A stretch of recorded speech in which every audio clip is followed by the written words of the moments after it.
স্বাগত জানাচ্ছি। 2020-21 শিক্ষাবর্ষে ভর্তিকৃত একাদশ শ্রেণীর নবাগত শিক্ষার্থীরা কুমিল্লা ভিক্টোরিয়া সরকারি কলেজ কর্তৃক আয়োজিত অনলাইন ক্লাসে তোমাদেরকে স্বাগত জানাচ্ছি। আমি মোহাম্মদ আখতারুজ্জামান, প্রভাষক, রসায়ন বিভাগ, কুমিল্লা ভিক্টোরিয়া সরকারি কলেজ। আমাদের আজকের বিষয় একাদশ শ্রেণীর রসায়ন প্রথম পত্র। আমরা প্রথম পত্রের দ্বিতীয় অধ্যায় গুণগত রসায়ন দিয়ে আমাদের রসায়ন ক্লাস শুরু করব।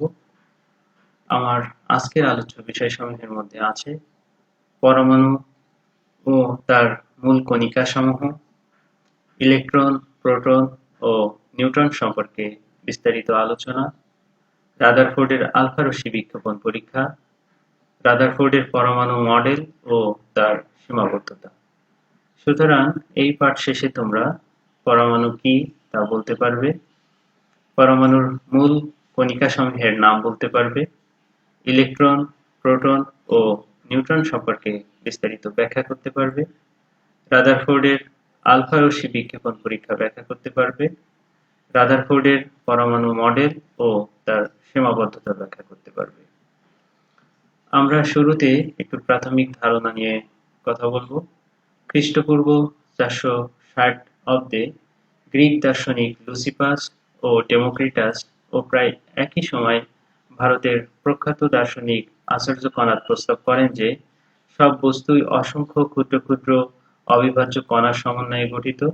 কিন্তু এর প্রায় 100 বছর পর গ্রিক দার্শনিক অ্যারিস্টটল প্রস্তাব করেন পদার্থ অবিভাজ্য কণার সমষ্টি নয়, সব পার্থিব বস্তুই অবিচ্ছিন্ন পদার্থ নিয়ে গঠিত। অ্যারিস্টটলের এই মতবাদ প্রায় 2000 বছরব্যাপী প্রচলিত ছিল। 1803 সালে ব্রিটিশ স্কুল শিক্ষক ও বিজ্ঞানী জন ডাল্টন তার পরমাণুবাদে ডেমোক্রিটাস ও কণাদের মতবাদকে পুনঃপ্রতিষ্ঠিত করেন এবং বলেন পরমাণু অবিভাজ্য, একে সৃষ্টি বা ধ্বংস করা যায় না। পরমাণুর সংজ্ঞা তোমরা জানোই, কিন্তু তারপরও আরেকবার উল্লেখ করছি।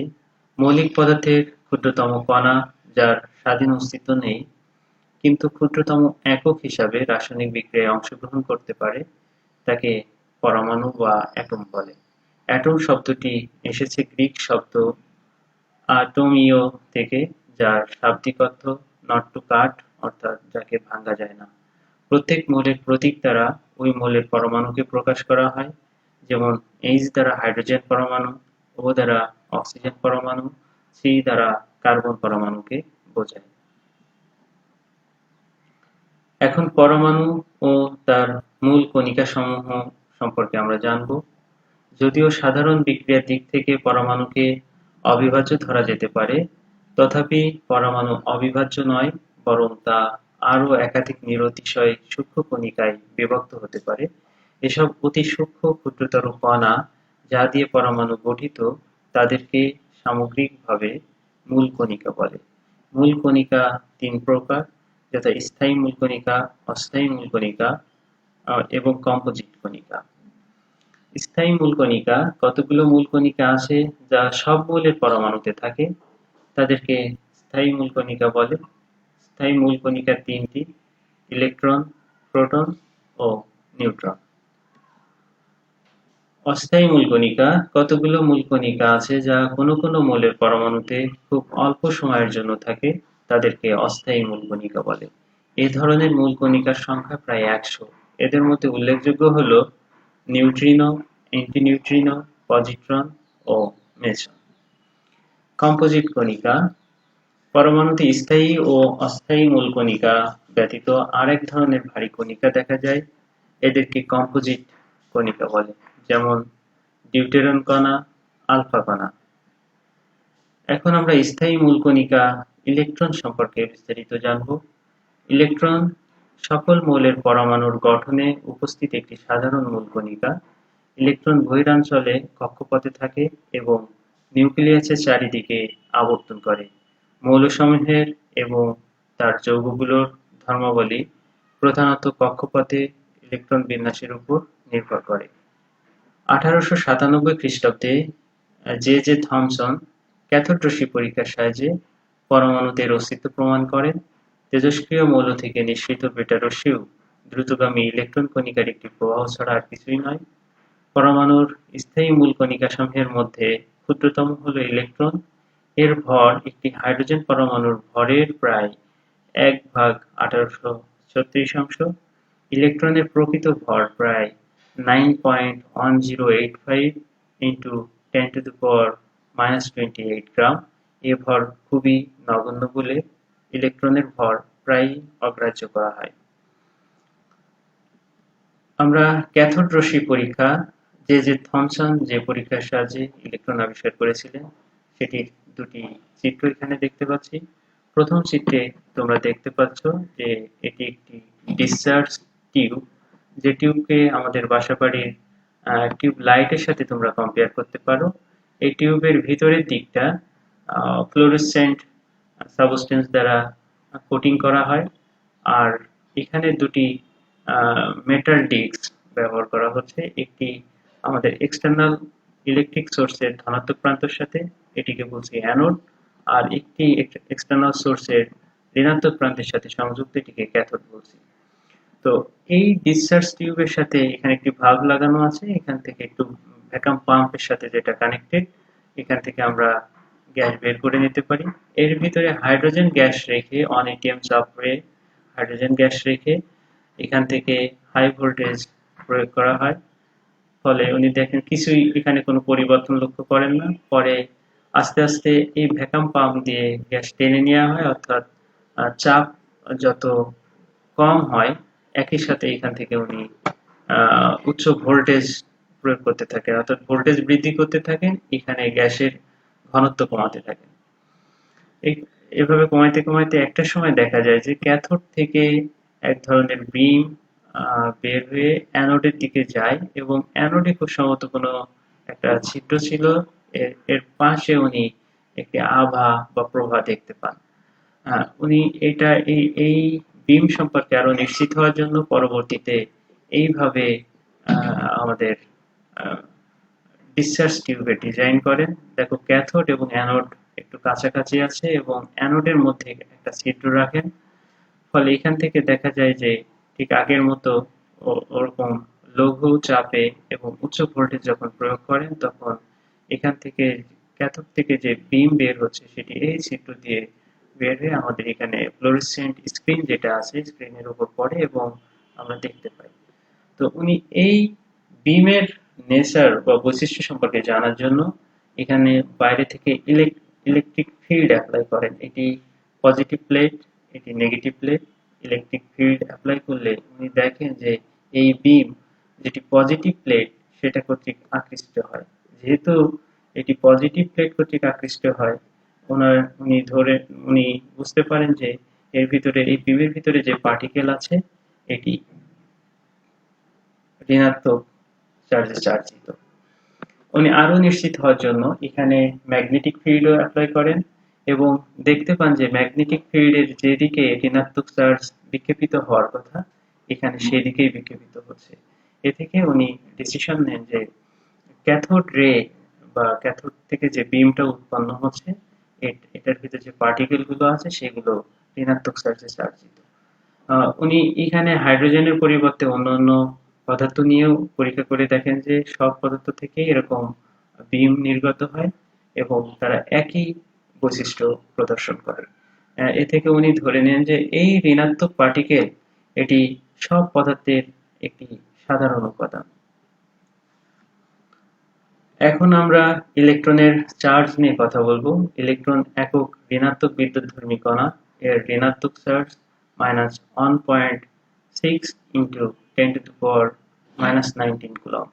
ফ্যারাডের সূত্র থেকে এই চার্জ গণনা করা যায়। তোমরা রিঅ্যাকশন দেখতে পাচ্ছ যে সিলভার আয়নের 1 মোল সিলভার আয়ন তার সাথে 1 মোল ইলেকট্রন সংযুক্ত হয়ে 1 মোল সিলভার জমা হচ্ছে, সলিড সিলভার।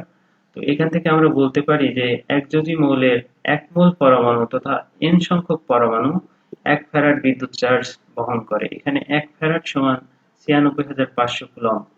অতএব 1 মোল পরমাণু তথা n সংখ্যক পরমাণু যদি 1 ফ্যারাড বিদ্যুৎ চার্জ বহন করে তাহলে একটি পরমাণু n সংখ্যক পরমাণুর মধ্যে আছে 6.02 ইন্টু 10 টু দি পাওয়ার 23 টি পরমাণু, অর্থাৎ এই অ্যাভোগাড্রো সংখ্যক পরমাণু 1 ফ্যারাড বিদ্যুৎ চার্জ বহন করে, তাহলে একটি পরমাণু বহন করবে F ভাগ n ফ্যারাড বিদ্যুৎ চার্জ।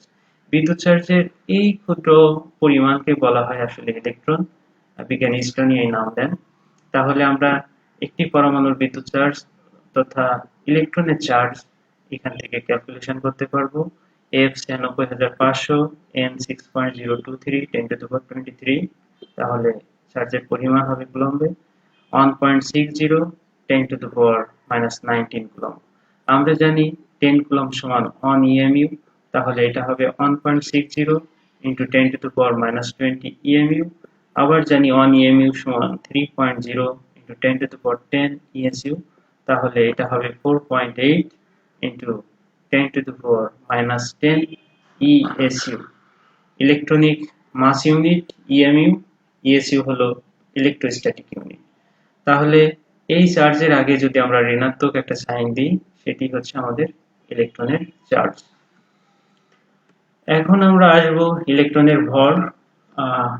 আমরা জানি হাইড্রোজেনের পারমাণবিক ভর 1 গ্রাম। মোর স্পেসিফিক ভাবে যদি আমি বলি তাহলে 1.00757 গ্রাম।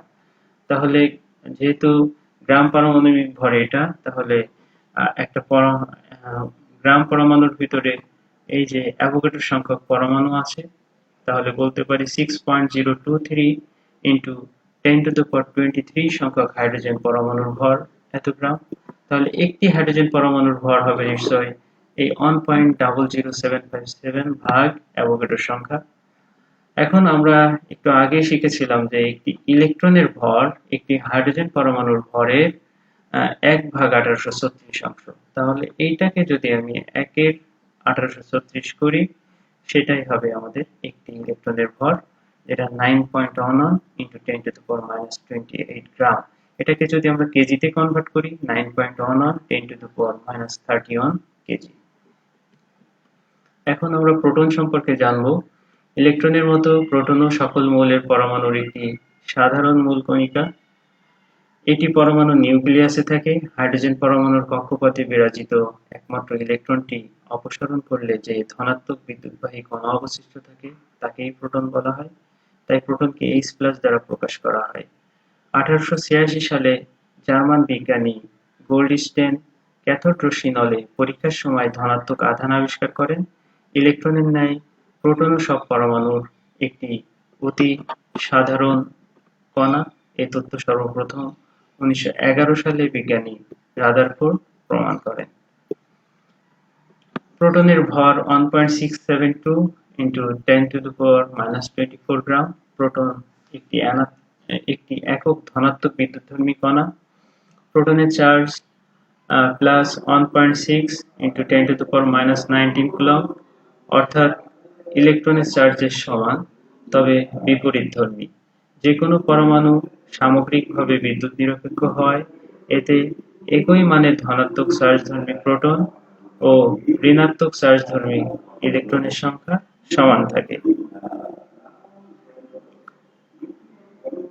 কোনো পরমাণুতে উপস্থিত ধনাত্মক চার্জযুক্ত প্রোটন ও ঋণাত্মক চার্জযুক্ত ইলেকট্রনের মোট ভরের চেয়েও পারমাণবিক ভর বেশি। পরমাণুর এই সামগ্রিক ভরের হিসাব মেলানোর জন্যই বিজ্ঞানী রাদারফোর্ড নিউক্লিয়াসে চার্জ নিরপেক্ষ কণার উপস্থিতি সম্পর্কে ভবিষ্যদ্বাণী করেন। পরবর্তীতে 1932 সালে বিজ্ঞানী চ্যাডউইক মূল কণিকা হিসাবে পরমাণুর নিউক্লিয়াসে চার্জ নিরপেক্ষ নিউট্রনের উপস্থিতি আবিষ্কার করেন। এই কণার ভর প্রায় 1.0089 AMU, অর্থাৎ হাইড্রোজেন পরমাণু বা প্রোটনের ভরের প্রায় সমান। পরবর্তীকালে আবিষ্কৃত হয় যে কিছু শর্তাধীনে চার্জ নিরপেক্ষ নিউট্রন ভেঙে ধনাত্মক চার্জযুক্ত প্রোটন ও ঋণাত্মক চার্জযুক্ত ইলেকট্রনে পরিণত হয়। এখানে দেখতে পাচ্ছ যে নিউট্রন ভেঙে ধনাত্মক চার্জযুক্ত প্রোটন ও ঋণাত্মক চার্জযুক্ত ইলেকট্রন তৈরি হতে পারে কিছু শর্ত আরোপ করলে।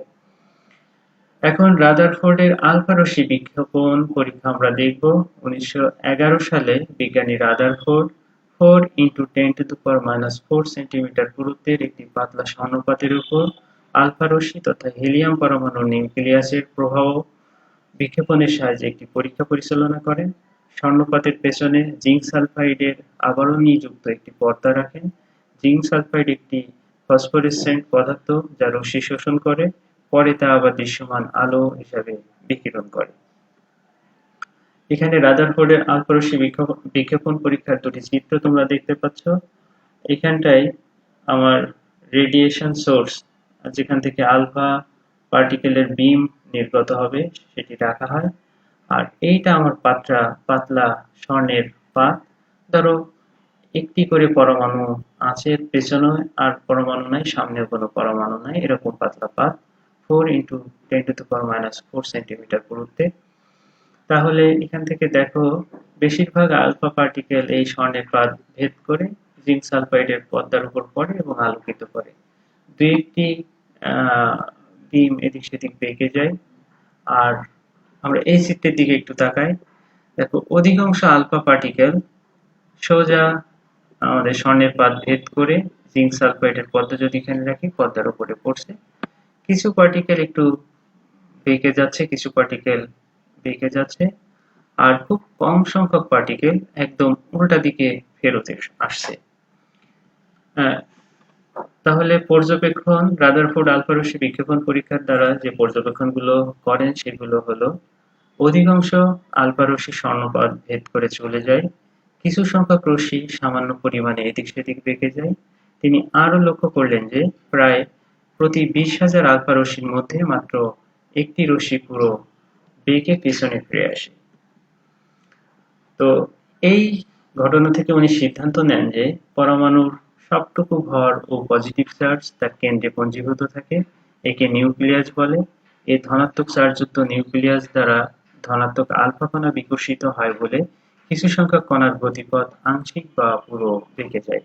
কেন্দ্রস্থলে ক্ষুদ্র পরিসরে নিউক্লিয়াস ছাড়া পরমাণুর অভ্যন্তরে পুরো স্থান ফাঁকা, তাই অধিকাংশ আলফা কণা খুব সহজে স্বর্ণপাত ভেদ করে চলে যেতে পারে। ৩. কেন্দ্রে নিউক্লিয়াসে পঞ্জীভূত ভারী বস্তুকণা থাকায় এতে আঘাতপ্রাপ্ত হয়ে খুব নগণ্য সংখ্যক আলফা কণা পেছনে ফিরে আসে। ৪. সমগ্র পরমাণুর আয়তনের তুলনায় নিউক্লিয়াসের আয়তন খুবই ছোট। হাইড্রোজেন পরমাণুর ব্যাস যেখানে 10⁻10 মিটার, সেখানে নিউক্লিয়াসের ব্যাস 10⁻15 থেকে 10⁻14 মিটার, অর্থাৎ পরমাণু নিউক্লিয়াসের তুলনায় 10,000 থেকে 1,00,000 গুণ বড়। রাদারফোর্ড আলফা কণা বিচ্ছুরণ পরীক্ষার প্রেক্ষিতে সৌরমণ্ডলের গঠনের সাথে সাদৃশ্য রেখে 1911 সালে পরমাণুর গঠন সম্পর্কে নিজস্ব মতবাদ উপস্থাপন করেন। এই মতবাদটি রাদারফোর্ডের সোলার সিস্টেম অ্যাটম মডেল নামে পরিচিত। এই মতবাদের উল্লেখযোগ্য প্রস্তাবগুলো হলো: ১. পরমাণু। সকল পরমাণু অতিশয় ক্ষুদ্র গোলাকৃতি কণা। এর দুটি অংশ আছে, যথা কেন্দ্র বা নিউক্লিয়াস এবং কেন্দ্র বহির্ভূত অঞ্চল। ২. নিউক্লিয়াস। পরমাণুর কেন্দ্রস্থলে অত্যন্ত ক্ষুদ্র পরিসরে ধনাত্মক চার্জযুক্ত একটি বস্তুকণা আছে, একে নিউক্লিয়াস বলে। এর আয়তন সমগ্র পরমাণুর আয়তনের তুলনায় নিরতিশয় ক্ষুদ্র। ৩. ভর। পরমাণুর প্রায় সবটুকু ভর এর নিউক্লিয়াসে পঞ্জীভূত, তাই মোটামুটিভাবে নিউক্লিয়াসের ভরই পারমাণবিক ভর। নিউক্লিয়াসের বহির্ভাগ। সৌরমণ্ডলে সূর্যের চারিদিকে আবর্তনীয় গ্রহসমূহের মতো পরমাণুতে নিউক্লিয়াসের চতুর্দিকে কয়েকটি নির্দিষ্ট ত্রিমাত্রিক কক্ষপথে কতগুলো ঋণাত্মক কণিকা সর্বদা ঘূর্ণায়মান, এদের ইলেকট্রন বলে। ৫. চার্জ নিরপেক্ষতা। নিউক্লিয়াসে ধনাত্মক চার্জের সংখ্যা এবং কক্ষপথে পরিক্রমণশীল ঋণাত্মক চার্জযুক্ত ইলেকট্রনের সংখ্যা সমান, এই কারণে সামগ্রিকভাবে সকল পরমাণুই বিদ্যুৎ নিরপেক্ষ। ৬. পরমাণুর স্থায়িত্ব। কক্ষপথে ঘূর্ণায়মান ইলেকট্রনসমূহের উপর দুপ্রকার বল কার্যকর, যথা নিউক্লিয়াস ও ইলেকট্রনের মধ্যে বিরাজিত কেন্দ্রমুখী স্থির বিদ্যুৎ আকর্ষণ বল ও ঘূর্ণনের ফলে সৃষ্ট কেন্দ্রবিমুখী বল। এই দুপ্রকার বলের মান পরস্পর সমান ও বিপরীতমুখী, তাই পরমাণু স্থায়িত্ব লাভ করে। আমরা এখানে রাদারফোর্ড পরমাণু মডেল দেখতে পাচ্ছি, এটি ত্রিমাত্রিক উপস্থাপন। এখানে বাইরের যে ত্রিমাত্রিক কক্ষপথগুলোতে কতগুলো পার্টিকেল ঘুরে বেড়াচ্ছে, এগুলো ইলেকট্রন, আর কেন্দ্রে ঠিক অল্প একটু জায়গায় যেখানে পরমাণুর সমস্ত ভর পঞ্জীভূত আছে, এটি হচ্ছে নিউক্লিয়াস।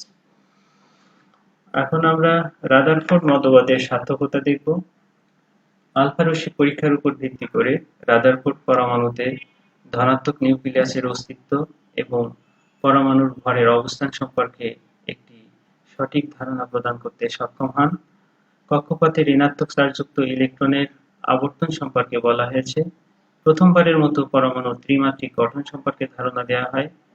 পরমাণুর চার্জ নিরপেক্ষতা এবং এর কারণ সম্পর্কে একটি স্বচ্ছ ধারণা এ মতবাদে পাওয়া যায়। রাদারফোর্ড মডেলের অনেক সফলতা থাকলেও বেশ কিছু লিমিটেশনস আছে। এই মডেলকে সৌরমণ্ডলের গ্রহণে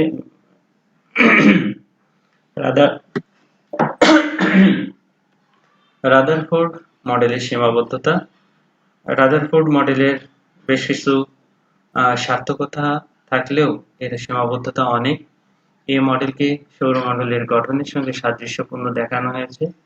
সৌরমণ্ডলের গ্রহগুলো তড়িৎ নিরপেক্ষ এবং তাদের পরস্পরের মধ্যে মহাকর্ষ নিয়মে আকর্ষণ বিদ্যমান, কিন্তু পরমাণুর কক্ষপথে আবর্তনকারী ইলেকট্রন সমূহ ঋণাত্মক চার্জযুক্ত এবং এরা পরস্পরকে বিকর্ষণ করে। ম্যাক্সওয়েলের তত্ত্ব অনুসারে পরিক্রমণরত চার্জযুক্ত ইলেকট্রন কণার অবিচ্ছিন্নভাবে শক্তি বিকিরণ করার কথা। এভাবে শক্তি হারাতে থাকলে নিউক্লিয়াসের আকর্ষণে ইলেকট্রনের কক্ষপথ সর্পিল আকারে হ্রাস পেয়ে একসময় ইলেকট্রন নিউক্লিয়াসে পতিত হবে, অর্থাৎ পরমাণু ধ্বংস হয়ে যাওয়ার কথা। বাস্তবে তা ঘটে না। এতে রাদারফোর্ডের বর্ণিত পরমাণু মডেলই প্রশ্নের সম্মুখীন।